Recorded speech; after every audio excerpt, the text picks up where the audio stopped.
We've all had this guy on our team before. I'm talking about the top laner who instantly mutes everyone as soon as the game starts and goes on to do absolutely nothing except for push side waves the entire game.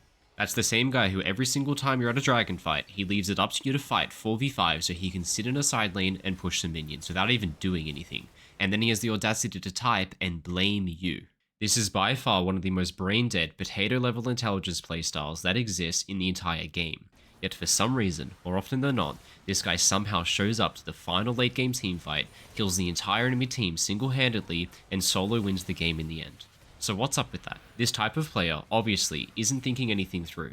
They're not smarter or more gifted than your average player in any way, they are just playing with a terrible strategy that, funnily enough, works out to carry games because it accidentally corrects some of the most common and impactful mistakes that happen in lower ranks. That's right. The brain-dead AFK split push strategy is accidental genius, and the stats don't lie. Just look at Yorick for example. Yorick is by far and away the most stereotypical AFK split push champion in the game. In Master Tier Plus, Yorick is the third worst top laner in the game with an abysmal 46% win rate. But when you only look at games played in Iron, his win rate shoots up to a massive 55.6% win rate. In fact, over the last 3 patches, Yorick has the single highest win rate of any champion in the game, and historically, he has never fallen out of the top 3 highest win rates for this elo bracket. That is because he caters to players with a split push heavy playstyle, and it is this split push heavy playstyle that indirectly has low elo players performing actions that correct for the biggest mistakes made by them and their low elo teammates, and so their win rate is just kind of absurd. So in this video, I'm going to break down exactly what's going on here. We'll see how mindlessly split pushing is accidental genius, because it corrects for the most common low elo mistakes that you are making. My name's Rogue and I played League of Legends professionally for 7 years. Now I'm a full-time content creator and coach for all ranks Iron through to Challenger. So if you want more information of what a coaching session with me will look like, you can find more information by following the link in the video description below. And while you're in the description, you'll also find the link to my Patreon where I post all of the recordings of my best coaching sessions in full, with almost 1,000 hours of content currently available, all sorted by role and rank, including sessions where I coach for professional level teams. You can get a glimpse of what pro level league looks like from the inside. That's why whatever you're looking for, you'll easily be able to find something that's going to help you improve, no matter your rank. In League of Legends, killing an enemy champion grants you XP that is increased depending on the level of the enemy champion you have killed. The higher level they are, the more XP you will gain. Minions, on the other hand, reward a flat amount of XP that never changes. A cannon wave, for example, gives you 561 XP. This is more XP than you will stand to gain from killing an enemy champion up until the enemy is level 10. But keep in mind that this kill XP is also shared amongst all of those who participate in the kill, so most likely you stand to gain far less than this if killing someone with your teammates. Jungle camps function in a similar way to this as well. They give more XP depending on their level, but this reaches a cap at level 8, so they end up functioning the same way as minions where they start to give a flat amount. It stands to reason now that taking camps and minion waves will reward you with far more XP than killing low-level enemy champions at the beginning of the mid-game. But eventually, in the final few levels, this scale will tip the other direction, since kill XP scales with champion level, and so eventually you will start to gain more XP by fighting high-level enemy champions than you will by continuing to kill jungle camps and minions whose XP reward doesn't scale into the late game. Now this is where I introduce this video's subject. Platform player whose playstyle perfectly embodies this brain-off split push style that I spoke about in the intro. But what's interesting about him is that whether by mistake or on purpose, I'm honestly not quite sure which, this player is actually taking advantage of game mechanics in a way that is incredibly smart that you've probably never even considered before. Now in order to understand this guy's playstyle, you really just have to see it to believe it. There is some interesting stuff here. So we start out by taking a wave, he's going to take this next wave, and this is where the first of many interesting decisions is made. Let's go check what our teammates are doing. Our teammates are going for an invade onto the enemy's blue buff. Okay, very high likelihood something will happen soon. We can see an impending fight. Our teammates are behind the enemy. Something is about to happen. Logic would dictate that we probably want to apply pressure in a split push. Oh, we're doing a full clear of our teammates' jungle. Okay, well, that's an interesting decision to make. I guess our jungler won't be too happy about that, and we're kind of leaving the game up to our teammates, but that's fine. We can still get back to our split push. Our teammates are far up on the map. We want to match them. Oh, we're taking a recall for no reason. Okay, interesting. It's fine. At least we still have TP. So if a fight breaks out, we can TP to that fight and help out our teammates. So let's push this top wave and TP to the fight. Oh, never mind. We're just bot lane. Well, our teammates are in really high likelihood of danger right now. We probably want to threaten that bot tower. So let's get this bot wave pushed out before the fight begins. Let's stop and take golems, actually. Never mind. You can kind of see what I mean. This Yorick is playing on a different plane of existence to his team. He's giving them nothing. He at no point makes any effort to try and match his teammates, and on the contrary, he openly griefs them by taking his jungler's camps all the time, the same way he's doing with enemy camps right now.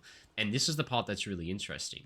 This guy goes for a bit of a walk, ends up crossing the entire map, and now, with Dragon spawning in 15 seconds, he goes top with no TP, and just leaves that completely up to his teammates, and just gets straight back to work. And now, when Dragon's spawning, and we're TPing the Dragon, and a fight is impending, he's not pushing top lane to apply pressure, he's not going to the fight, he's not recalling to spend 2k gold, he's doing a second full clear of his teammates' jungle, and leaving that entire fight up to them to fight without him, because he just doesn't care. Now, obviously, having this guy on your team would be absolutely infuriating. In fact, between the game times of 16 and 28 minutes, Yorick gained 0 kills, 0 deaths, and 1 assist. Think about that for a moment. Over a 12-minute stretch of the mid-game, Yorick gained 1 assist. That's it. How could this possibly be good? Well, the answer to this is XP. As mentioned before, in the early portion of the mid-game, generally anything before 25 minutes or so, you stand to gain less XP by killing enemy champions than you otherwise could gain by taking jungle camps and minions, as the flat XP that minions and monsters award you is at this point in the game higher than the scaling XP that you would get from killing an enemy champion, since they're still low level. At 16 minutes before this Yorick player started AFK farming, he is level 11. This is the same level as both the enemy Talon and the enemy Malzahar. 12 minutes later though, at 28 minutes, after he's done nothing but AFK farm, Yorick has just hit level 18, when he then comes across the enemy Talon, who is only level 14. Yorick went from even in XP to gaining a 4 level lead on the enemy mid and jungler. Yorick is 1 level higher than their top laner, 4 levels higher than their mid and jungle, 5 levels higher than their ADC, and 7 levels higher than the enemy support. Now, jumping forward towards the back end of this game, you're going to finally see the payoff of this Yorick player's strategy. I want you to pay attention to this fight that he takes versus Ambessa. Keep in mind, Ambessa is level 17 now, which means that her XP reward for her dying is scaled, and we're going to gain a ton of XP for killing her. Pay attention to Yorick's XP bar right now, as he kills her. It shoots up by over half a level, instantly putting him at level 18, which is the level cap. By waiting until the opponent was a high enough level, that kill on Ambessa is worth over half a level, so now it's actually worth joining in fights. And now that he's gotten that kill, our Yorick player has hit level 18, and he stands nothing more to gain anymore by split pushing and farming camps, and so the way that he plays from here on out is completely altered. He's now going to group with his team and play for team fights, which is exactly what you kind of get with this cliche. He doesn't stop to take the Raptor camp here, he doesn't push the top wave or take the golems or farm his jungle, he recalls to get items, he runs straight out of base, he gets a little bit distracted with old habits and stops to take a Raptor camp, but that's fine. Yorick sometimes forgets that he doesn't get XP anymore.